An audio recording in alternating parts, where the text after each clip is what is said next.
In today's video, we will be discussing LGBTQ representation in Western comics and Japanese manga. Gender and sexuality is a topic that I care deeply about, but it is also a topic that is not talked about a lot in mainstream media. The only time I see gender studies in comics discussed is when Twitter users are complaining about quote-unquote woke comics, sexualized women characters, and romantic ships.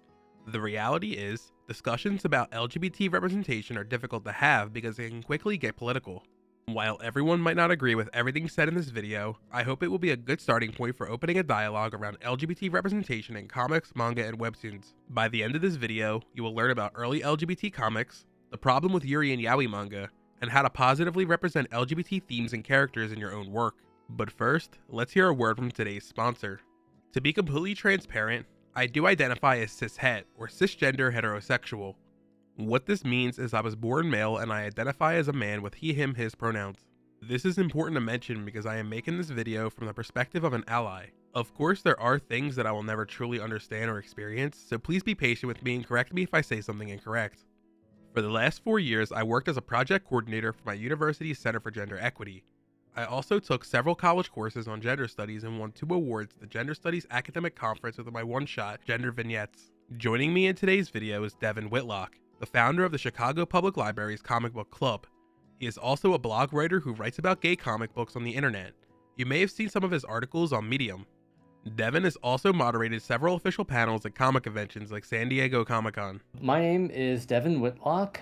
My pronouns are he, him, his. I used to write about gay comics on the internet. That was basically how I got started, seriously pursuing writing comics journalism, comics criticism. I started the queer comics blog on Blogspot back in 2015, and that led to me writing for a website called Geeks Out, which is an LGBTQ plus geek organization headquartered in New York. But that eventually also led to me starting the Chicago Public Library's Comics Book Club. We meet every third Wednesday and discuss comics, and I have a newsletter to discuss that. I'll be in 2 anthologies next year, and I'm just getting started with my own comics writing career. I've always loved comics. I was introduced to comics by a friend of mine in 5th grade when I was 10 years old and got like 2 random issues of the Avengers and the Vision and Scarlet Witch. Been a fan ever since. The Chicago Public Library Comics Book Club actually started by accident. I went to their regular book club and they were reading My Favorite Thing is Monsters by Emil Ferris. It's one of my favorite comics of like the last 10 years, but I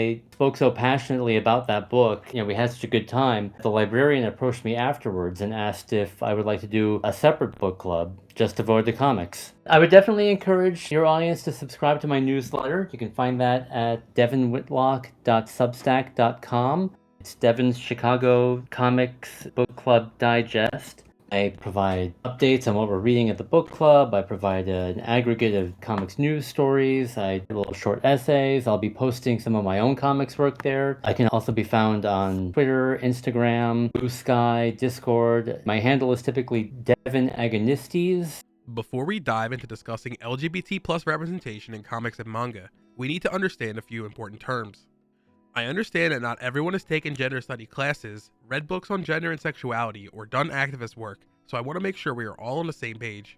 It can be very confusing to people and even very intimidating, and some people can even get a little defensive about it. I just want to use the word gay, or I just want to use the word queer, what's with all the alphabet soup or whatever. But the full acronym, according to a lot of organizations, is LGBTQQIP number 2 SA. Some even have 2 A's for lesbian, gay, bisexual, transgender, queer, questioning, intersex, pansexual, two-spirited, asexual, and ally, which is certainly a lot. So I can understand wanting to shorten that, typically abbreviate to LGBT or LGBTQ. Sometimes the word gay is used as a catch-all, but because that is male-oriented or cis-male-centric, not the best. And a lot of people, they prefer the word queer, but that can be offensive. A lot of older people especially, they remember when that was a slur and used in very harmful ways. It's typically best to just ask people how they identify, what they prefer.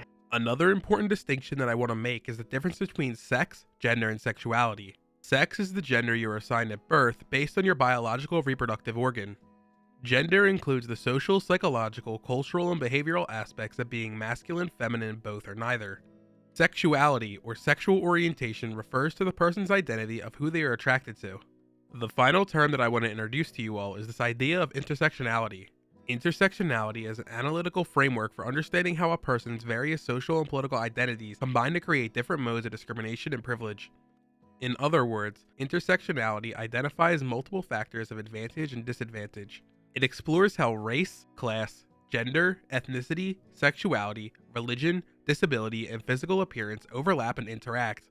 Unfortunately, there are people who just throw trans people under the bus because they think that doing that will somehow make them more acceptable. It won't. We need to be a unified community, especially with intersectionality. I remember when it was a big deal when the first intersectional rainbow flag premiered with the black and brown stripe at the top. I had gay friends who were like, oh, why is that even necessary? It's very necessary because there are non-white gay people, and we have to remember that. It is important to remember that there are many elements at play, and we are speaking from our own lived experiences, education, and interpersonal relationships.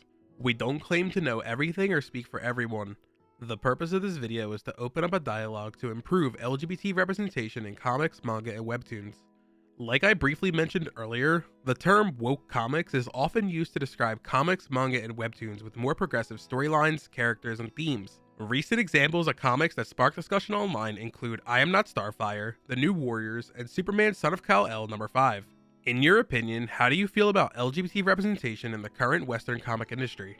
It's interesting that you phrased it in the comic industry because on its face, like the industry itself, especially in Western comics, if people are just thinking the big two or the big three, representation is awful. It's fraction of a percent, but there is a thriving indie comic scene with a wonderful, multifaceted community of LGBTQ plus creators creating a lot of amazing, groundbreaking work. The amount of content out there, though, has exploded thanks to webcomics, and especially like with platforms such as Webtoon. Even just searching on Webtoon, they have a romance category. I don't think they have it broken down per content. If you do a search for LGBT, it'll pull up thousands of results, like more comics than you can read in a lifetime. There are some publishers that are devoted strictly to LGBT plus content. You have Northwest Press, Stack Deck, Prism Comics. They provide a grant and whole publishers and whole conventions devoted to gay comics, queer comics, LGBTQ plus comic creators. FlameCon in New York. There was QCon in West Hollywood. The Chicago Alternative Comics Expo, or CAKE, isn't specifically an LGBT convention, but it does feature a lot of local and independent LGBTQ plus creators. Let us know down below in the comment section how you feel about the current state of Western comics as it relates to LGBT representation.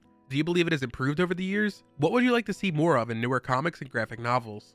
At the LGBT Comics Creator Panel at the Chicago Public Library, Devin briefly gave an overview of the history of LGBT plus representation in Western comics. I believe that it is beneficial to learn from the past, so can you briefly explain to us the history of LGBT representation in the comic industry? In Western comics, you have the Golden Age, and you have the rise of superhero comics, and a lot of scholars, they present the character of Sanjak from Terry and the Pirates, who's this male-presenting female villain, as one of the first instances of LGBTQ plus representation. You had like the Ultra Humanite, who was a male character and then he has brain put into a female body, or science fiction stories about people swapping genders. Not even meant to be progressive, it was just seen as like a trope. But then you had the Comics Code Authority introduced in the 1950s, and that shut down anything that wasn't cishet. The Comics Code even did say something like sexual perversion will not be tolerated or something along those lines. In the 1970s, you had a lot of underground comics. You had gay comics with an X, published by Howard Cruz. But you also had gay and lesbian newspapers, magazines, like underground independent works that were being published. You had Alison Bechdel's strip Dykes to Watch Out For, but not a lot of mainstream acceptance, not a lot of mainstream representation. You did see that change in Western comics, the character of North Star coming out of the closet, Marvel Comics in 1992. Then in 1993, you had DC Comics starting their Vertigo imprint, which had a lot of positive LGBTQ plus representation. You still had certain problematic areas, trans characters dying unceremoniously or being misgendered, or sort of reinforced this idea of LGBTQ people as deceptive or LGBTQ people as sneaky or being people with like voracious sexual appetites, things like that. In 1992, the GLAAD Media Award for Best Comic Book was presented. I mentioned Prism Comics earlier. They started their Queer Press Grant in 2005. The early 21st century, that was when Western comics really started to provide a lot of positive representation. I mentioned the character of North Star earlier. In 2012, that character got married. In 2021, you had Superman's son come out as bi. So there's more representation, but there's still a ways to go because there's not a lot of main character representation, mostly side characters or tertiary characters. Creators sometimes tokenized themselves. Like Cinna Grace, who wrote the Iceman series for Marvel, complained about not getting the same marketing representation. So there's still a ways to go. LGBTQ representation in manga, that's seen as starting in the 1970s, although historically you can go back to the 16th century, the 15th century, like the 9th century. You can find examples of LGBTQ plus representation in Japanese media. But as far as like manga, you have like the 1970s, what was called the Year 24 group. That included Moto Hagio, Keiko Takemiya, who've had a huge influence to this day. 1978, the June magazine started, and that had what's seen as like the most typical Bishonen, slim, almost androgynous male characters. In 1971, you've got Barazoku magazine, Japan's oldest gay magazine. That is where a lot of LGBTQ plus manga started as well. And then 1994, Gengoro Tagame started G-Men magazine, which you had like a burlier men and muscular, muscle curvy, muscle chub. Some that were just denoted as fat. It was also like a focus on erotic material. Gengoro Tagame himself, it's impossible to overstate his importance, but it's also difficult to discuss his body of work without potentially demonetizing this video. Like Gengoro Tagame's stuff, not safe for work, not safe for younger readers, definitely 18 plus. Has representation improved over the years? Absolutely, by leaps and bounds. Is there still work to be done? Always. Yaoi, also known as BL or Boys Love, is a genre of Japanese manga typically created by women for women.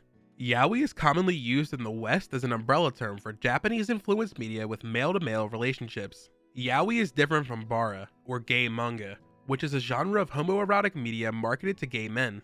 The genre originated in the 1970s as a subgenre of shoujo manga, or comics for girls. Several terms were used for this new art form, including shonen ai, which translates to boys love, tanbi, which translates to aesthetic, and jun.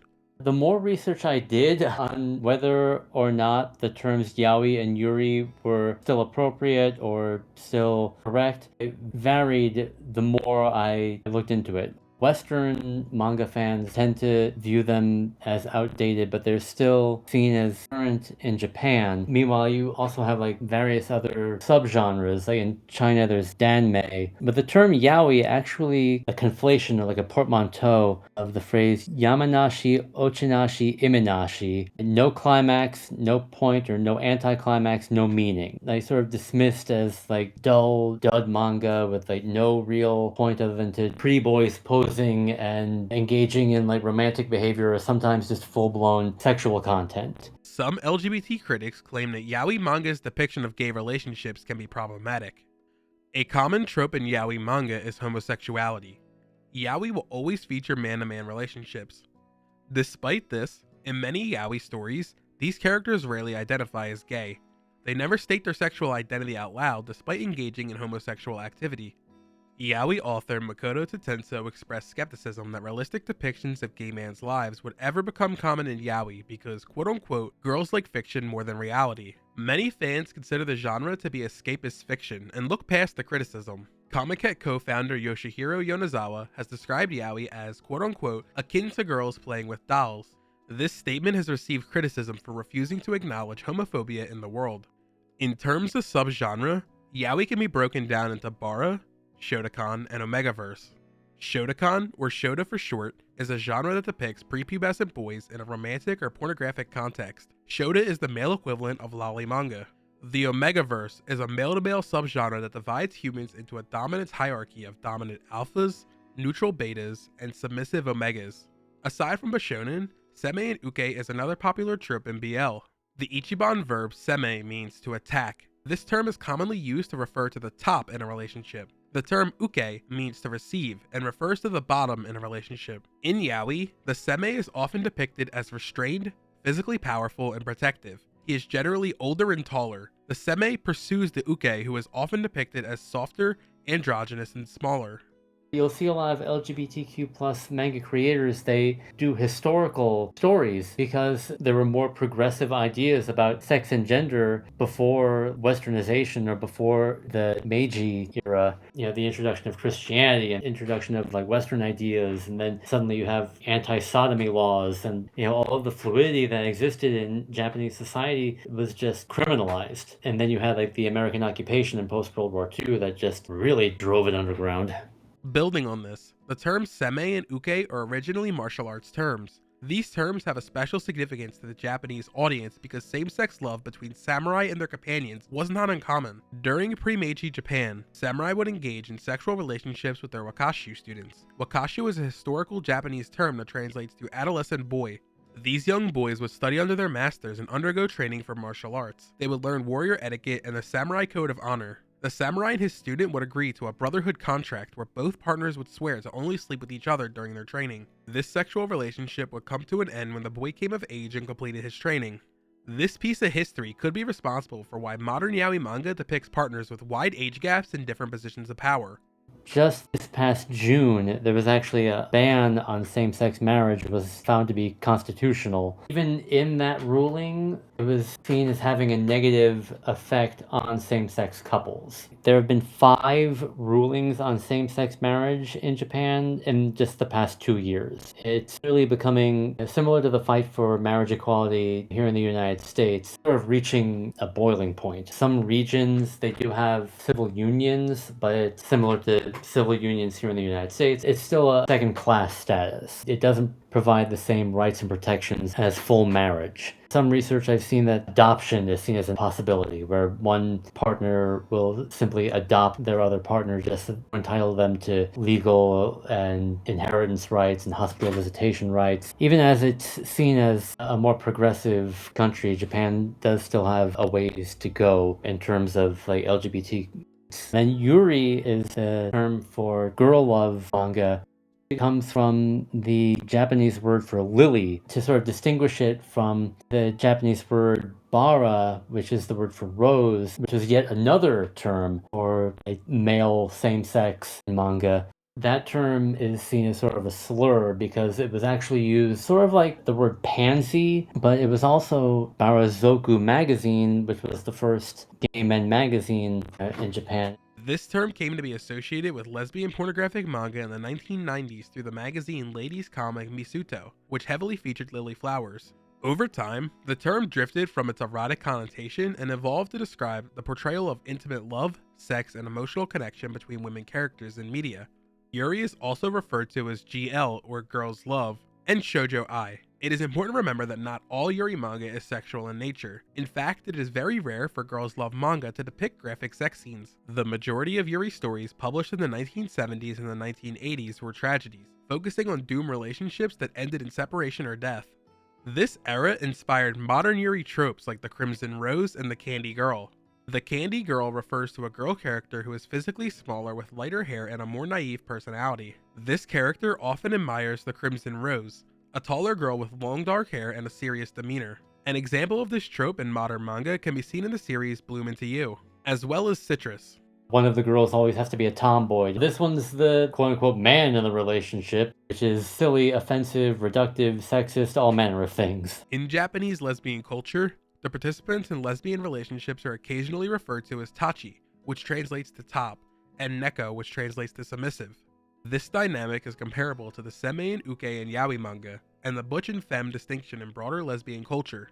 Despite the popularity of BL and GL manga around the world, same-sex relationships are sometimes censored, edited, or removed entirely. It ends up getting edited out for Western rebroadcasts too. So you can have LGBTQ plus content that Japanese fans have been enjoying for decades, and Western fans are completely oblivious of it because it was censored or altered or just removed entirely. One of the prime examples was Sailor Moon, Sailor Neptune and Sailor Uranus, were a romantic couple, but in the Western rebroadcast they were cousins, which made it worse. On the opposite end of the spectrum, sometimes anime and manga tries to make you think there's going to be boys love or girls love, but it just never happens. Think of a series like Free Iwatobi Swim Club, Hibiki Euphonium, and Madoka Magica. All of these series feature same-sex characters who outwardly flirt with each other, end up in suggestive situations, or get intimate. They are often put into fan service situations to queerbait the audience. Despite all of the signs, these characters never end up together. In some instances, like Hibiki Euphonium, they end up in straight relationships at the very last minute. I would say that the definition of queerbaiting would be trying to entice a queer audience, but then never actually providing queer content. So sometimes people will read into things that aren't there, like Ranma 1/2 I've seen as trans representation, and that's just preposterous in so many ways, because that's not a trans character, that's just a character under a spell who thinks used to show a naked young woman. When Ranma is in like female form, he's the outdated term a man trapped in a woman's body. For some, that was the closest they could get to expressing how they felt or who they were. But at the same time, if you're having your nubile teenage boy characters constantly almost kissing, who are you serving exactly? What are you trying to accomplish? Queerbaiting, like, there's also like a plausible deniability. So like if anyone like complains that they're creating LGBTQ plus adjacent content, they can always say, no, you're just reading into it. Don't mind all the LGBTQ fans, they don't know what they're talking about. It does more harm than good in that sense. Even when they think they're trying to play it both ways to appease everyone, but then they end up making nobody happy. Aside from queerbaiting, anime and manga has another issue that isn't commonly talked about: trap characters. Trap is a term used to describe a biologically male character with an attractive feminine appearance. Even though they identify as cis men, they often have female voice actresses. This trope is often used for comedic effect. Trap characters are often mistaken for females even when they dress normally. Examples of trap characters include Fior Mary Bello from Overlord, Gasper Vicati from High School DD, Haku from Naruto, Felix Argyle from ReZero, and Chiota Nagisa from Assassination Classroom. How do you feel about this particular trope?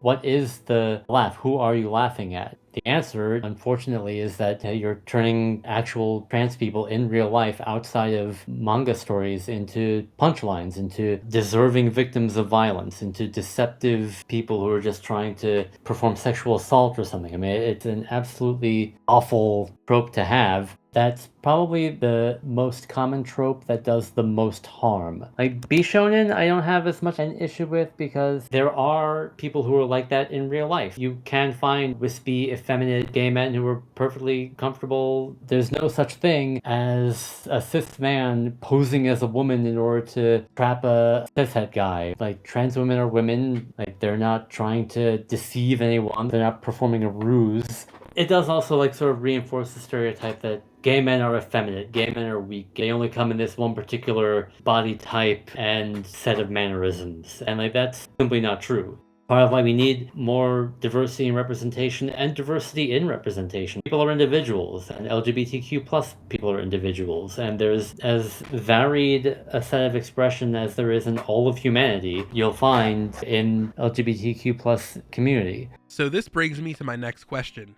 Who is allowed to write LGBT stories? In the past, I have received comments from aspiring comic artists who tell me the reason why they don't have any LGBT characters in their story is because they don't want to misrepresent them. Of course, there are also comic artists out there who don't have LGBT characters in their story simply because they don't want to.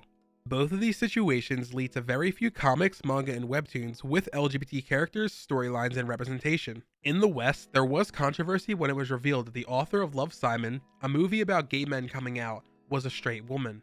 The criticism was that a straight woman has no place writing queer stories for a straight audience. Doing so is profiting off of a marginalized community. Love, Simon isn't the only offender. This happens a lot more often than you would think.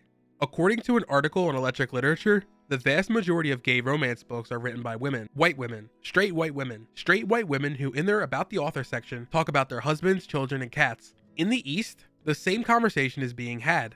Many yaoi mangaka are straight women capitalizing on the rising popularity of boys love manga. Can you explain to us where this controversy comes from? And do you believe you need to be a member of the LGBT community to write LGBT stories or include LGBT characters in your work? I don't think that would be as much of a controversy if the LGBTQ plus community wasn't marginalized. If there was proper representation in the manga and the comics community for LGBTQ plus creators to be mainstream, if there was proportionate representation, then there would be no controversy because it wouldn't matter because everyone's giving voice to their own story already. In a perfect world, there wouldn't even be a distinction. LGBTQ plus manga wouldn't have its own shelf. It would all just be manga. It would all just be comics. There are some who would say that LGBTQ plus content is supposed to be subversive or supposed to be underground. If that's the type of content that they want to create, then they should be able to do that and create it and make it available to whatever audience they want. There are people who take a very hardline stance that only members of the LGBTQ plus community can create LGBTQ plus content. If you take that kind of hardline stance, you can alienate people who are trying to represent you well. But at the same time, as well-intentioned and as well-researched as LGBTQ plus content created by a non-LGBTQ plus person is, there can still be a veneer of inauthenticity to it. I don't think that the controversy is their creation. I think controversy is in the continued marginalization of LGBTQ plus creators. It wouldn't be an issue if there were the same opportunities and rights and marketing, funding, and all of the other opportunities available. Do I think that someone needs to be part of the LGBT community to tell an LGBT story? Of course not. At the same time, someone attempting to do that would need to have a sensitivity reader, do their research, make sure that they're considering all of the implications and subtext of their story, because it can be very easy to reinforce a negative stereotype or stumble upon an outdated term or mar the whole enterprise. Nobody wants that. Nobody succeeds if that happens. That's why representation is important, and not just on the page, but behind the scenes. Did the book have an LGBTQ plus editor? Was there a proofreader or flatter? How many members of the LGBTQ plus community were a part of this story? On the subject of companies, brands, and publishers, I want to talk about the phenomenon that occurs every June. During Pride Month, every company changes their logo to rainbow, markets rainbow products, and celebrates the LGBT community. While this may sound good on paper, some companies that actively work against the LGBT community take this opportunity to cash in as well. I'm always a little suspect when a major publisher puts out, hey, here's our gay comic. Oh, okay, and it's one for the next 5 years that you'll cancel after 4 issues because you're going to claim that nobody's interested while you're not doing any marketing for it. That's not representation. That's a mainstream publisher trying to get a marginalized community to not protest. You have LGBTQ plus characters, but are they being written and drawn and created by LGBTQ plus creators who have the same amount of status and celebration as all of the other cishet white guys who probably make up half of their budget? As a blogger who writes about gay comics and manga on the internet, I am curious about what books you would recommend me and my audience to check out after watching this video. My favorite thing is Monsters, and I love that book. It redefined what comics were capable of. Spoiler alert, I guess. The main character is a lesbian, and I didn't know that going in. Did that enhance my appreciation for it? Yeah, to a certain extent, but it's still an excellent book. I'll probably be mentioning Gengoro Tagame a lot, but his mainstream success, My Brother's Husband, Our Colors, very sweet, very touching books. My Lesbian Experience with Loneliness by Nagata Kabi, very good. What Did You Eat Yesterday by Fumi Yoshinaga. It's another one that I really like. I Hear the Sunspot. Well, it's about 2 high schoolers, and one of them is losing his hearing, and the other one, volunteers to be his note taker. They slowly but surely end up falling in love, and it's just a very sweet, caring, empathetic romance. I love it. Yeah, same thing with Our Dreams at Dusk. That one's a bit heavier. It opens with a character being outed against his will, contemplates suicide. It gets very dark in the beginning, but then he finds a community of other LGBTQ plus individuals, and it's wonderful. There's lesbian relationships, there's trans characters, there's non-binary characters, ace characters. It's one of my favorite manga for representation. Wandering Sun, it's about a trans man and a trans woman and they supporting each other. There is like sort of that trope where you would look great in this dress, but instead of laughing, it helps reinforce that character's identity as a girl, as a woman. I would definitely recommend the book Massive by Fantagraphics. It is adult content, but there's a lot of great essays. It features 9 male manga creators and also has a lot of interesting information about like translation and LGBTQ history in Japan. I am sure there are a lot of LGBT comic artists and writers who are listening to this video. Is there anything you would like to say to them? To all the LGBTQ plus comic artists and aspiring creators, I say keep going. Your stories are needed. I know it's kind of a cliche, but I mean, now more than ever, we need to hear your voice. Your story is important and it needs to be told. Find a support system, find people who can help you, because it is rough out there and it can be lonely, even under the best of circumstances. There are people who want to help you and there are people who will help you. And finally, can you remind everyone listening where they can support you in your work? I would say the best place to follow me would actually be my newsletter on Substack. It's Devin's Chicago Comics Book Club Digest. You can find it at devinwhitlock.substack.com. Have essays on Medium. I'm on Twitter, Instagram, Blue Sky, and Discord. My newsletter comes out at least once a month, sometimes more. I'll be posting original comics work on there, have essays, a little bit of news aggregation. Feel free to subscribe. Thank you all so much for watching and listening. I appreciate your time. Thank you so much for having me, Monitor. Big fan of your work, and it was a pleasure to be here. Don't forget to like, comment, subscribe, and let me know what your favorite LGBTQ plus manga is, or if I've forgotten anything. I'd love to hear from you.